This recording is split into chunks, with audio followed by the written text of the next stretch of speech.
1 Raja-Raja 1. Hari tua Daud dan soal penggantinya.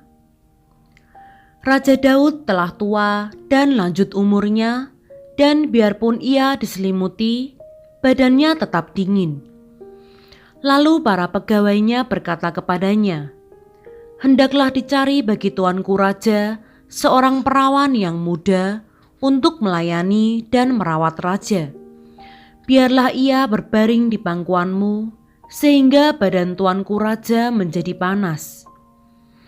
Maka di seluruh daerah Israel dicarilah seorang gadis yang cantik, dan didapatlah Abisak, gadis Sunem, lalu dibawa kepada raja.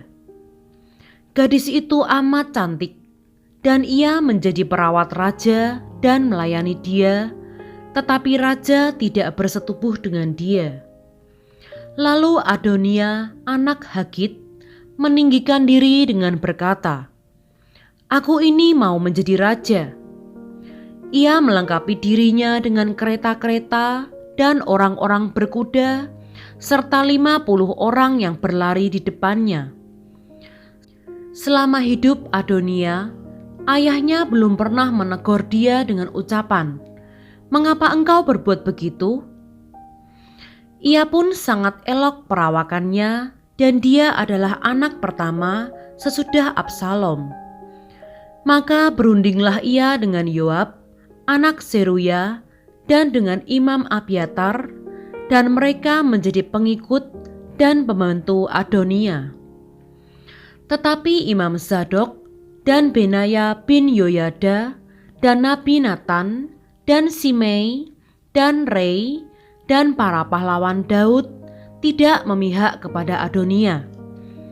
Sesudah itu Adonia mempersembahkan domba, lembu, dan ternak gemukan sebagai korban dekat batu Zohelet yang ada di samping En Rogel, lalu mengundang semua saudaranya, anak-anak raja, dan semua orang Yehuda, pegawai-pegawai raja.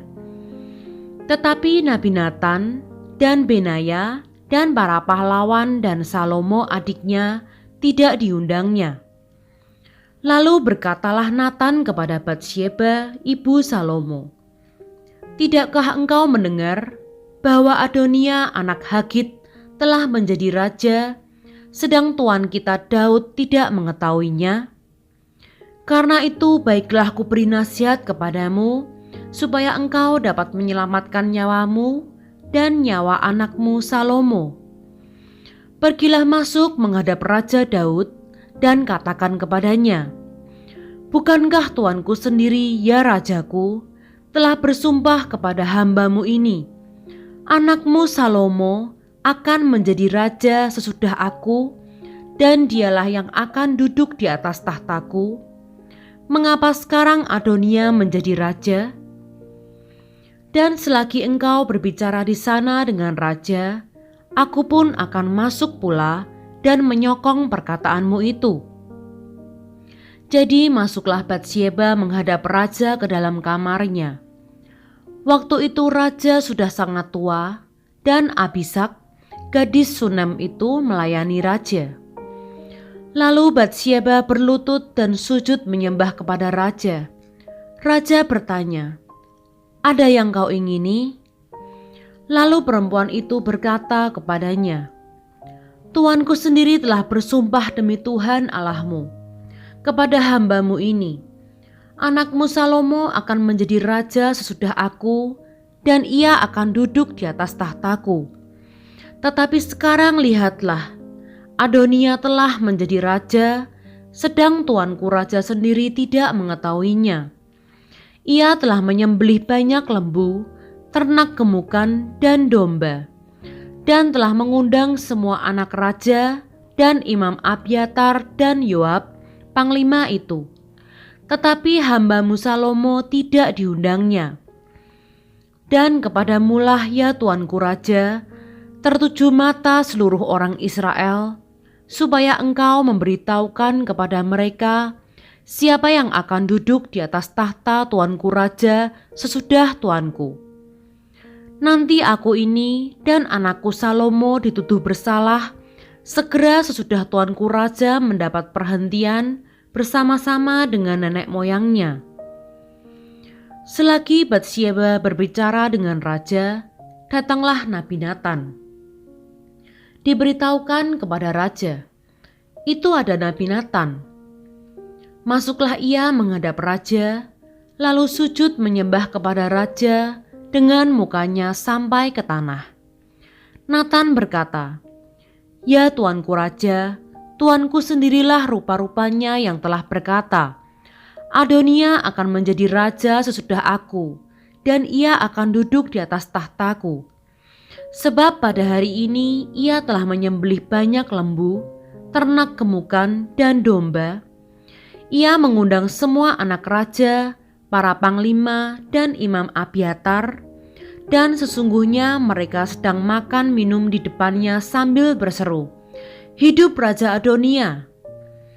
Tetapi hambamu ini dan Imam Zadok dan Benaya bin Yoyada dan hambamu Salomo tidak diundangnya.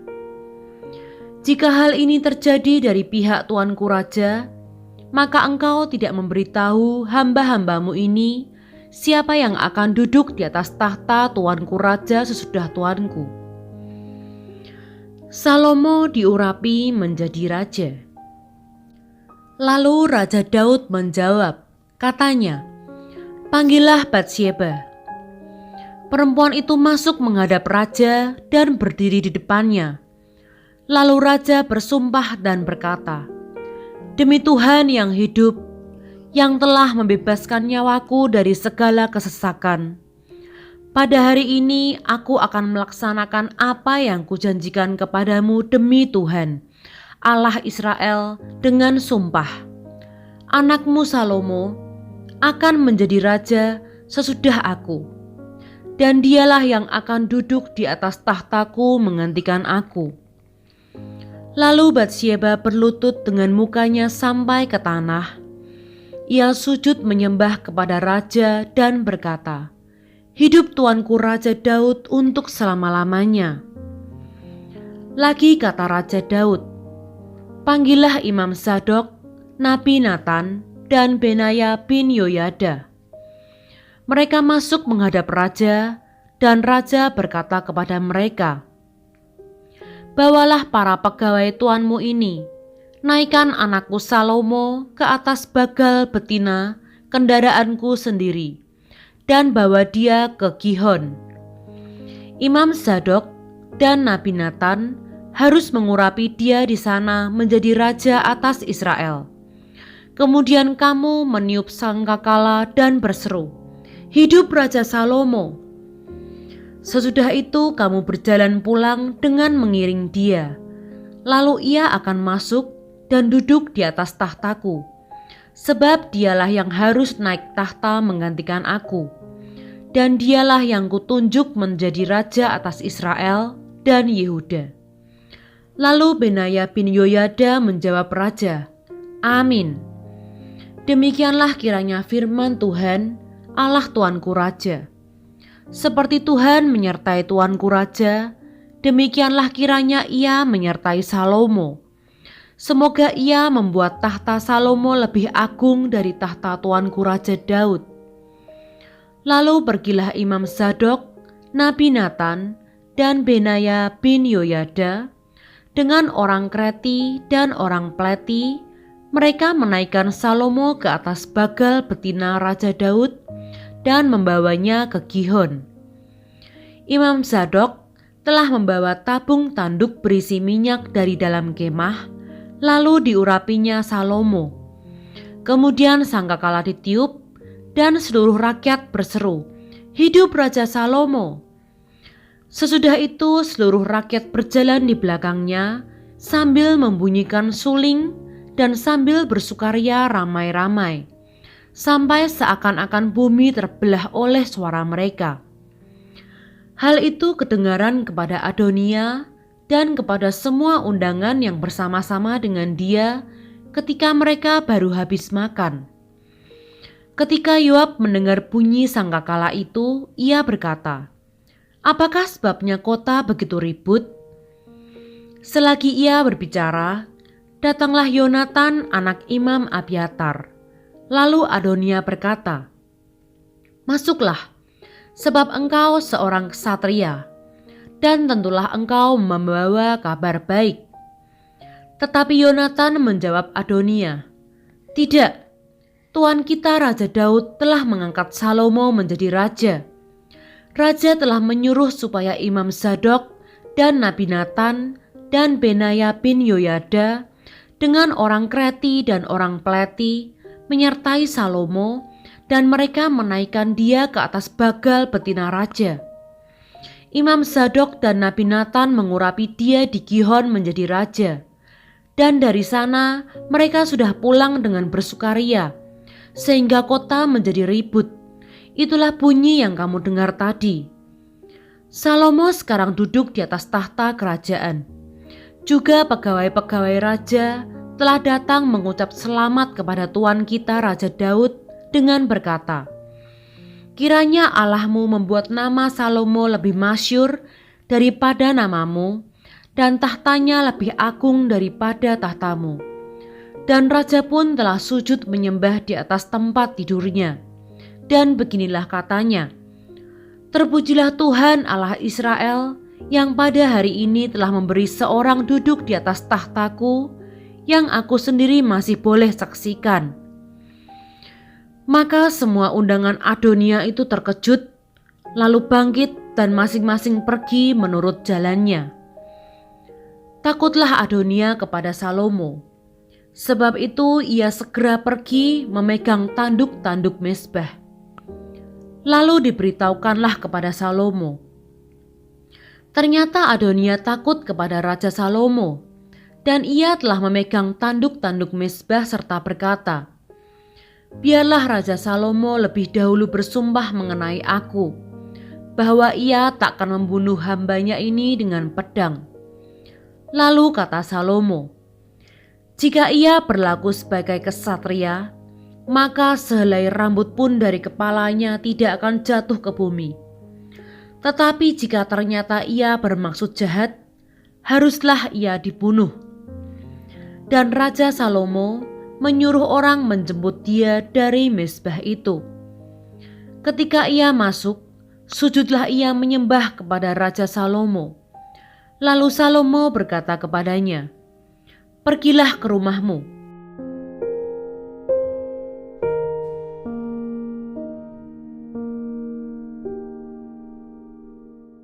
1 Raja-Raja 2. Pesan Daud yang terakhir sebelum meninggal. Ketika saat kematian Daud mendekat, ia berpesan kepada Salomo anaknya, aku ini akan menempuh jalan segala yang fana. Maka kuatkanlah hatimu dan berlakulah seperti laki-laki.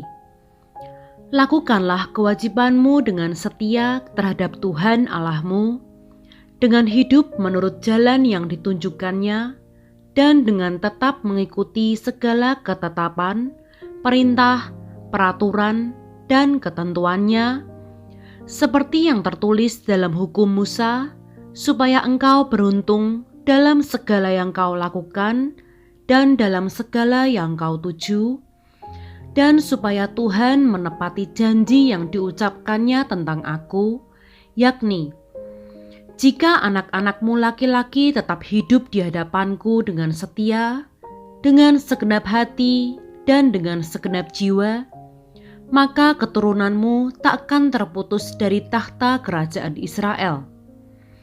Dan lagi engkau pun mengetahui apa yang dilakukan kepadaku oleh Yoab, anak Zeruya, apa yang dilakukannya kepada kedua panglima Israel, yakni Abner bin Ner dan Amasa bin Yeter.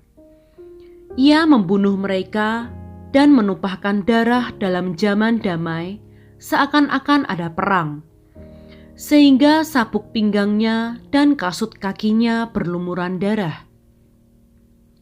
Maka bertindaklah dengan bijaksana, dan janganlah biarkan yang ubanan itu turun dengan selamat ke dalam dunia orang mati. Tetapi kepada anak-anak Barzilai, orang Gilead itu, haruslah kau tunjukkan kemurahan hati.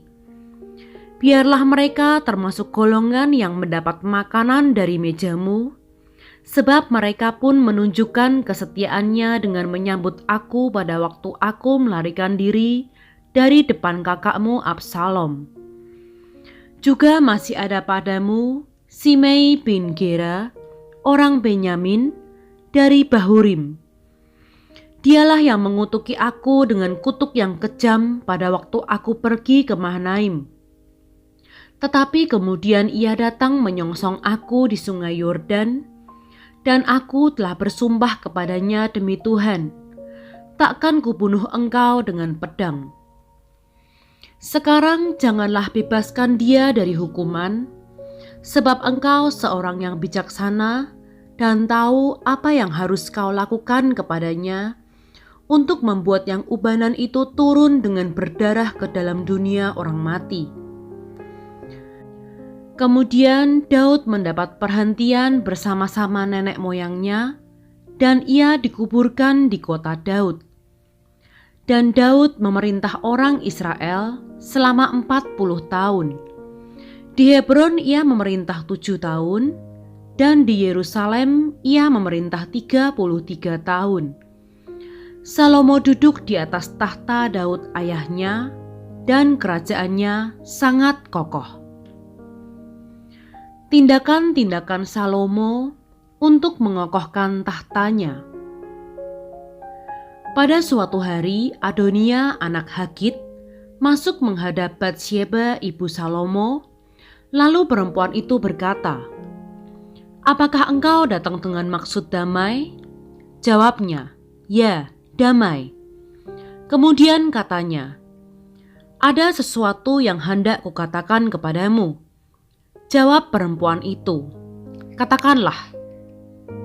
Lalu katanya, "Engkau sendiri tahu bahwa akulah yang berhak atas kedudukan raja, dan bahwa seluruh Israel mengharapkan supaya aku menjadi raja. Tetapi sebaliknya, kedudukan raja jatuh kepada adikku, sebab dari Tuhanlah ia mendapatnya. Dan sekarang, satu permintaan saja kusampaikan kepadamu, janganlah tolak permintaanku." Jawab perempuan itu kepadanya, "Katakanlah." Maka katanya, "Bicarakanlah kiranya dengan Raja Salomo, sebab ia tidak akan menolak permintaanmu, supaya Abishag, gadis Sunem itu, diberikannya kepadaku menjadi istriku." Jawab Batsyeba, "Baik, aku akan membicarakan hal itu untuk engkau dengan raja." Batsyeba masuk menghadap Raja Salomo untuk membicarakan hal itu untuk Adonia. Lalu bangkitlah raja mendapatkannya serta tunduk menyembah kepadanya. Kemudian duduklah ia di atas tahtanya, dan ia menyuruh meletakkan kursi untuk bunda raja, lalu perempuan itu duduk di sebelah kanannya. Berkatalah perempuan itu, "Suatu permintaan kecil saja yang kusampaikan kepadamu, janganlah tolak permintaanku." Jawab raja kepadanya, "Mintalah ya ibu, sebab aku tidak akan menolak permintaanmu." Kata perempuan itu, "Biarlah Abishag, gadis Sunem itu, diberikan kepada kakakmu Adonia menjadi istrinya." Tetapi Raja Salomo menjawab ibunya, "Mengapa engkau meminta hanya Abishag gadis Sunem itu untuk Adonia? Minta jugalah untuknya kedudukan raja. Bukankah dia saudaraku yang lebih tua, dan di pihaknya ada Imam Abiatar dan Yoab anak Seruya?"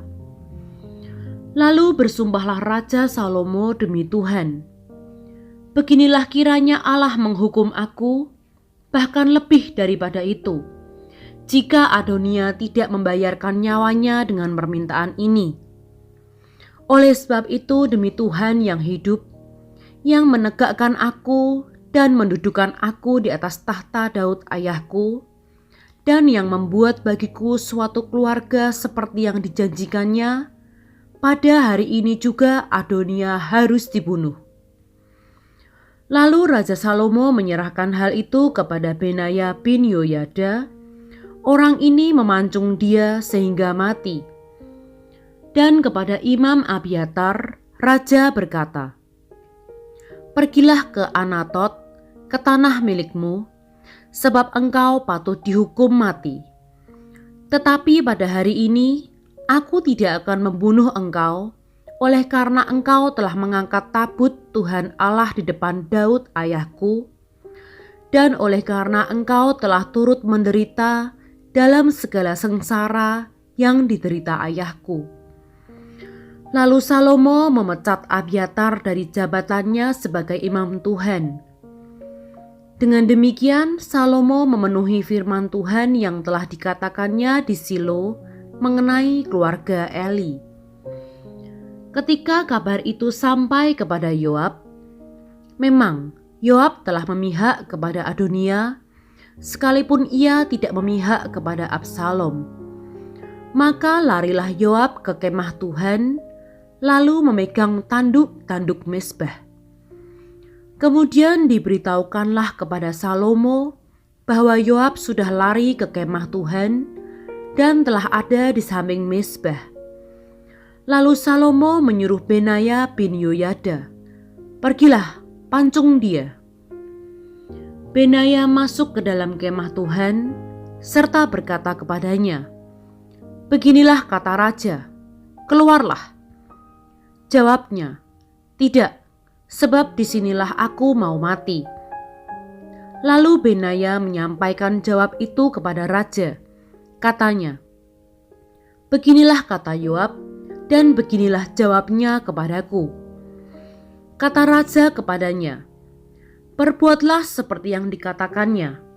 Pancunglah dia dan kuburkanlah dia. Dengan demikian engkau menjauhkan daripadaku dan daripada kaumku noda darah yang ditumpahkan Yoab dengan tidak beralasan. Dan Tuhan akan menanggungkan darahnya kepadanya sendiri, karena ia telah membunuh 2 orang yang lebih benar dan lebih baik daripadanya. Ia membunuh mereka dengan pedang, dengan tidak diketahui ayahku Daud, yaitu Abner bin Ner, panglima Israel, dan Amasa bin Yeter, panglima Yehuda. Demikianlah darah mereka akan ditanggungkan kepada Yoab dan keturunannya untuk selama-lamanya, tetapi Daud dan keturunannya dan keluarganya dan tahtanya akan mendapat selamat daripada Tuhan sampai selama-lamanya. Maka berangkatlah Benaya bin Yoyada, lalu memancung dan membunuh Yoab. Kemudian dia dikuburkan di rumahnya sendiri di padang gurun. Raja mengangkat Benaya bin Yoyada menggantikan Yoab menjadi kepala tentara. Dan raja mengangkat Imam Zadok menggantikan Abiatar. Kemudian raja menyuruh memanggil Simei dan berkata kepadanya, "Dirikanlah bagimu sebuah rumah di Yerusalem, diamlah di sana, dan janganlah keluar dari sana kemana-mana pun. Sebab ketahuilah sungguh-sungguh, bahwa pada waktu engkau keluar dan menyeberangi sungai Kidron, pastilah engkau mati dibunuh, dan darahmu akan ditanggungkan kepadamu sendiri." Lalu berkatalah Simei kepada raja, "Baiklah demikian.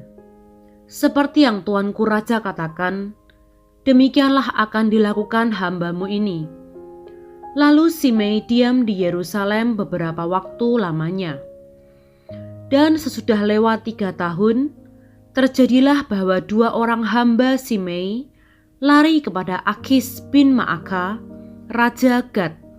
Lalu diberitahukan kepada Simei, "Ketahuilah, kedua orang hambamu ada di Gad."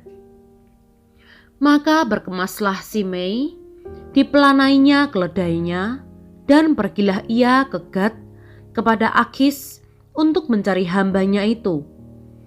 Lalu Simei pulang dan membawa mereka dari Gad.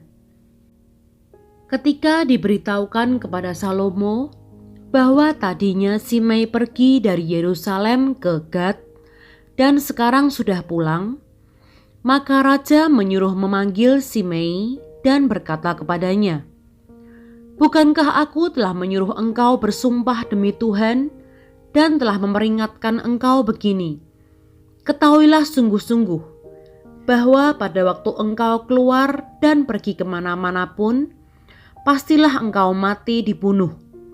Dan engkau telah menjawab, "Baiklah demikian, aku akan mentaatinya."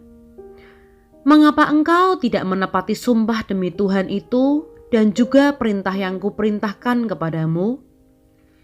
Kemudian kata raja kepada Simei, "Engkau sendiri tahu dalam hatimu segala kejahatan yang kau perbuat kepada Daud ayahku. Maka Tuhan telah menanggungkan kejahatanmu itu kepadamu sendiri. Tetapi diberkatilah kiranya Raja Salomo dan kokohlah tahta Daud di hadapan Tuhan sampai selama-lamanya." Raja memberi perintah kepada Benaya bin Yoyada, lalu keluarlah Benaya, dipancungnya Simei sehingga mati. Demikianlah kerajaan itu kokoh di tangan Salomo.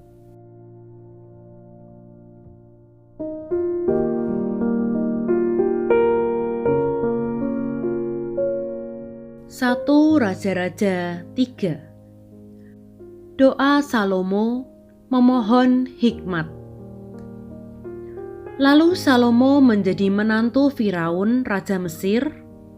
Ia mengambil anak Firaun dan membawanya ke kota Daud sampai ia selesai mendirikan istananya dan rumah Tuhan dan tembok sekeliling Yerusalem. Hanya bangsa itu masih mempersembahkan korban di bukit-bukit pengorbanan, sebab belum ada didirikan rumah untuk nama Tuhan sampai pada waktu itu. Dan Salomo menunjukkan kasihnya kepada Tuhan dengan hidup menurut ketetapan-ketetapan Daud, ayahnya. Hanya ia masih mempersembahkan korban sembelihan dan ukupan di bukit-bukit pengorbanan. Pada suatu hari, raja pergi ke Gibeon untuk mempersembahkan korban, sebab disitulah bukit pengorbanan yang paling besar. 1.000 korban bakaran dipersembahkan Salomo di atas mezbah itu. Di Gibeon itu, Tuhan menampakkan diri kepada Salomo dalam mimpi pada waktu malam. Berfirmanlah Allah, "Mintalah apa yang hendak kuberikan kepadamu."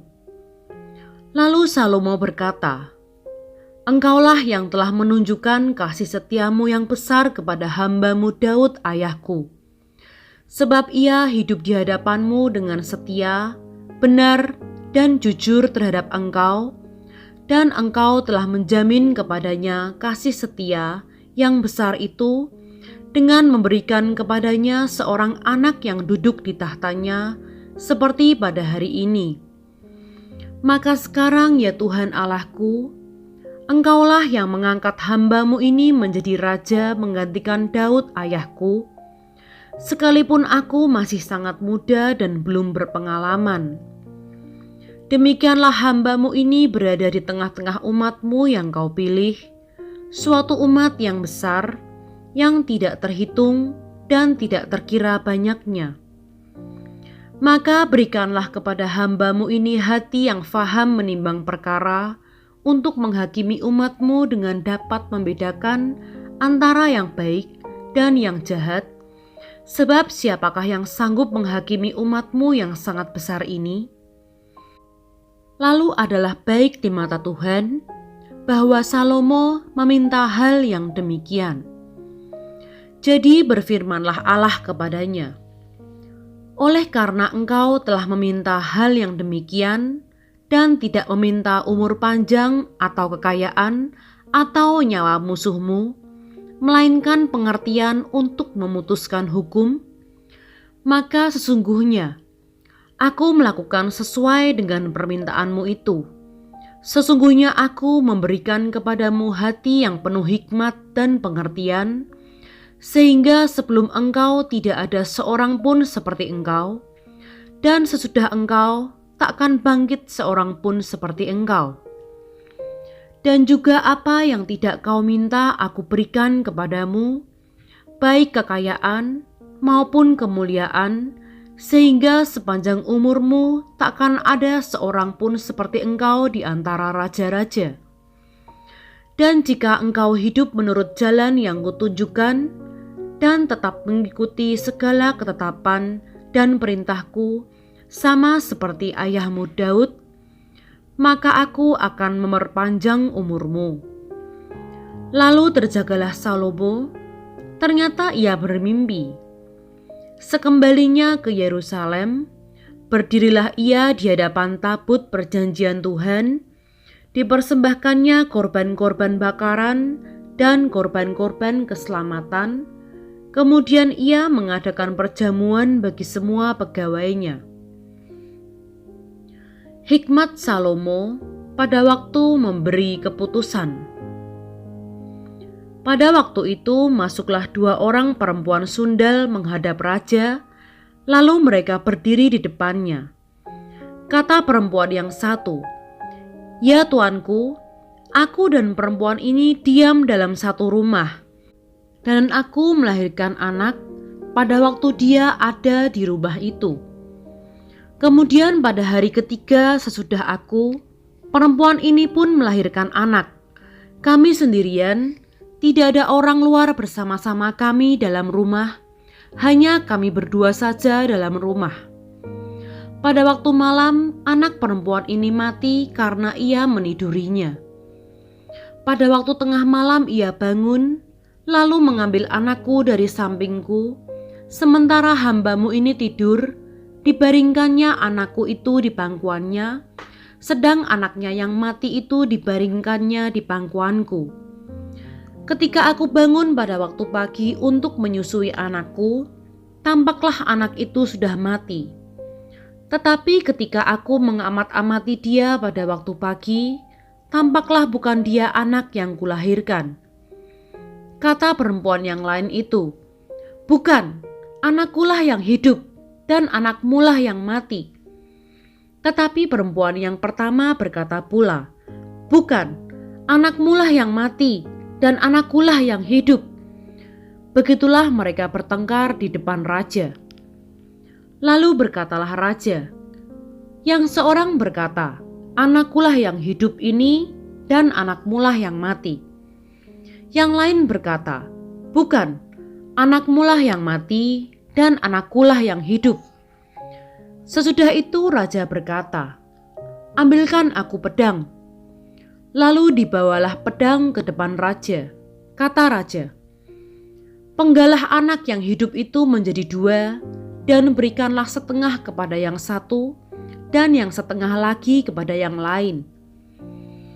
Maka kata perempuan yang empunya anak yang hidup itu kepada raja, sebab timbullah belas kasihannya terhadap anaknya itu. Katanya, "Ya tuanku, berikanlah kepadanya bayi yang hidup itu. Jangan sekali-kali membunuh dia." Tetapi yang lain itu berkata, "Supaya jangan untukku ataupun untukmu, penggalah." Tetapi raja menjawab, katanya, "Berikanlah kepadanya bayi yang hidup itu. Jangan sekali-kali membunuh dia, dia itulah ibunya." Ketika seluruh orang Israel mendengar keputusan hukum yang diberikan raja, maka takutlah mereka kepada raja, sebab mereka melihat bahwa hikmat daripada Allah ada dalam hatinya untuk melakukan keadilan.